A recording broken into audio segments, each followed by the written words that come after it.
Le plaisir est mien de vous retrouver, Madame, Monsieur, bienvenue dans ces bulletins d'information sur Mandiko Télévision. Il est 11h30 à Kinshasa, une heure de plus à l'est du pays.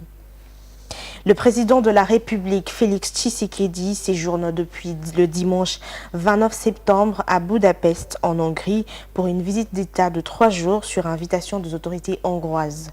Durant son séjour, le chef de l'État rencontrera le Premier ministre Viktor Orbán, principal dirigeant du pays et chef du gouvernement hongrois depuis 14 ans, ainsi que le président Sulyok Tama pour des divers accords de coopération entre les deux pays. Regardez.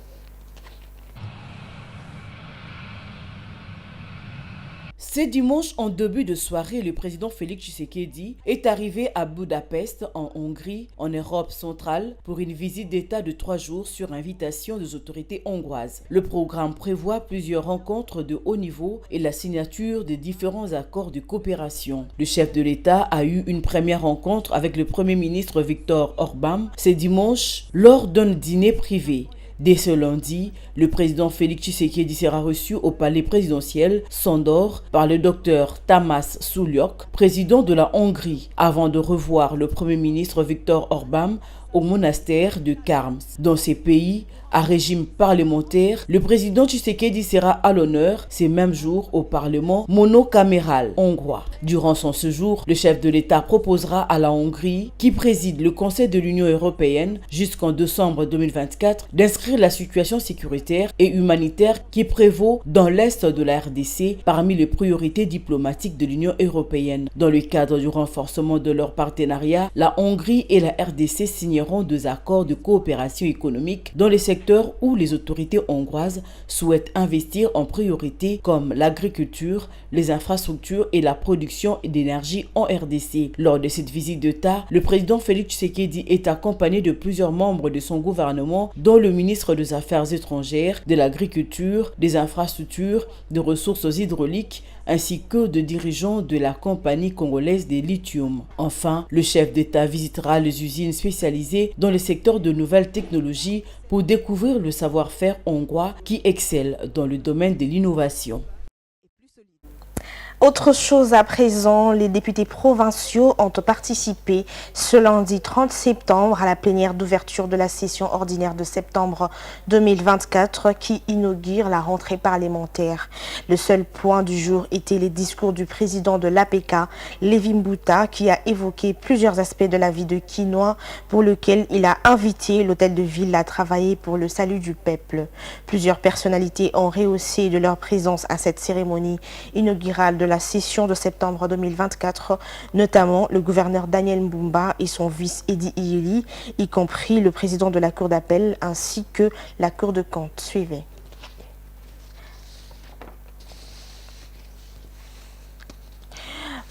Autre chose à présent, dans un autre chapitre, Médecins sans frontières tire la sonnette d'alarme face à l'augmentation alarmante de violences sexuelles en République démocratique du Congo. L'ONG annonce avoir soigné près de 25 166 victimes en 2023, soit plus de 2 victimes par heure. Ces chiffres, les plus élevés jamais enregistrés par l'ONG dans le pays, représentent une augmentation significative par rapport aux années précédentes, où la moyenne annuelle atteignait environ 10 000 victimes. Suivez.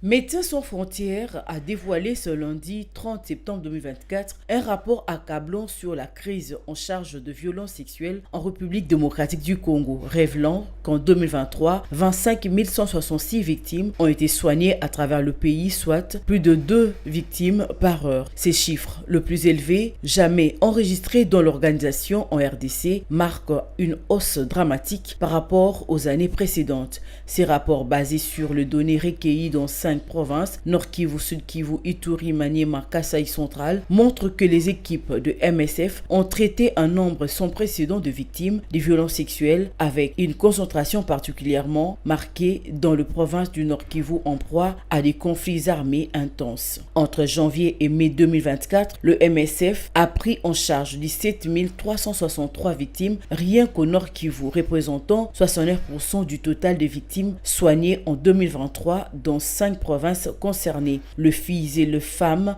majoritairement déplacées en raison de conflits entre le M23 et l'armée congolaise, sont les premières victimes exposées à des agressions souvent sous la menace d'armes. Face à cette situation, MSF appelle à une action urgente de la part des autorités congolaises, des acteurs humanitaires et des bailleurs internationaux. Les rapports mettent également en lumière que 88% des victimes soignées en 2023 sont des femmes et des filles, dont 10% sont mineurs. La détérioration des conditions de vie dans le camp des déplacés conjuguée à l'insécurité omniprésente aggrave cette crise humanitaire. Les femmes sont souvent agressées en sortant de camps pour collecter du bois et ou de l'eau ou lorsqu'elles sont contraintes de se déplacer dans les champs. Les violences sexuelles en RDC constituent une urgence médicale et humanitaire de premier ordre. MSF appelle à des actions concrètes et immédiates pour enrayer ces fléaux et protéger les populations civiles, notamment les femmes, les filles qui en sont les premières victimes.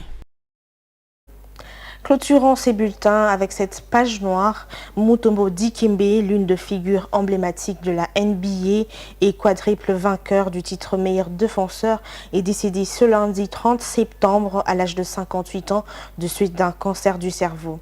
Les pivots congolais, célèbres pour son rôle dominant en défense et son engagement humanitaire, laissent derrière lui un immense héritage dans le monde de basket et au-delà. Suivez. Mutombo Dikembe, né à Kinshasa, est reconnu comme l'un des meilleurs défenseurs de l'histoire de la NBA. Il a marqué l'histoire avec son célèbre Mutombo Finger Wag, un geste de défi agitant son doigt après un contre réussi avec 3,289 blocs à son actif. Il est le deuxième meilleur contreur de l'histoire de la NBA derrière Hakeem Olajuwon. Au cours de sa carrière, il a été sélectionné 8 fois au All-Star Games et a mené de Sixers de Philadelphie et de Nets de New Jersey aux finales de la NBA en 2001 et 2003. Bien que ces équipes aient échoué à remporter le titre, Mutombo a commencé sa carrière en 1991 avec le Denver Nuggets avant de passer par les Atlanta Hawks, le Philadelphia, le New Jersey Nets, les New York Knicks et le Houston Rockets où il a pris sa retraite en 2009. Adam Silver, commissaire de la NBA, a salué la carrière et l'engagement de Mutombo Dikembe dans un hommage poignant. Dikembe Mutombo était tout simplement plus grand que nature. Sur le terrain, il était l'un des meilleurs contreurs et défenseurs de l'histoire de la NBA. En dehors du terrain, il a consacré son cœur et son âme à aider les autres. Personne n'était plus qualifié que Dikembe pour être le premier ambassadeur mondial de la NBA. Il était un humanitaire dans l'âme. Il aimait ce que le basketball pouvait faire pour avoir un impact positif sur la communauté, surtout dans son pays natal, la République démocratique du Congo et à travers tout le continent africain. J'ai eu le privilège de voyager à travers le monde avec Dikembe et de voir de mes propres yeux comment sa générosité et sa compassion ont inspiré et élevé des gens. Il était toujours accessible lors des événements de la NBA avec son sourire contagieux, sa voix grave et résonnante et son célèbre geste du doigt qui les rendait chers aux fans de toutes les générations. En dehors de terrain, Mutombo était un fervent défenseur de causes humanitaires. L'ambassadeur mondial de la NBA était particulièrement engagé en Afrique où il a consacré une grande partie de sa vie à des œuvres caritatives, notamment la construction d'un hôpital en République démocratique du Congo portant le nom de sa chère mère. Que son âme repose en paix. C'est la fin de ces bulletins. Madame, Monsieur, merci de votre attention soutenue. Restez branchés sur nos antennes.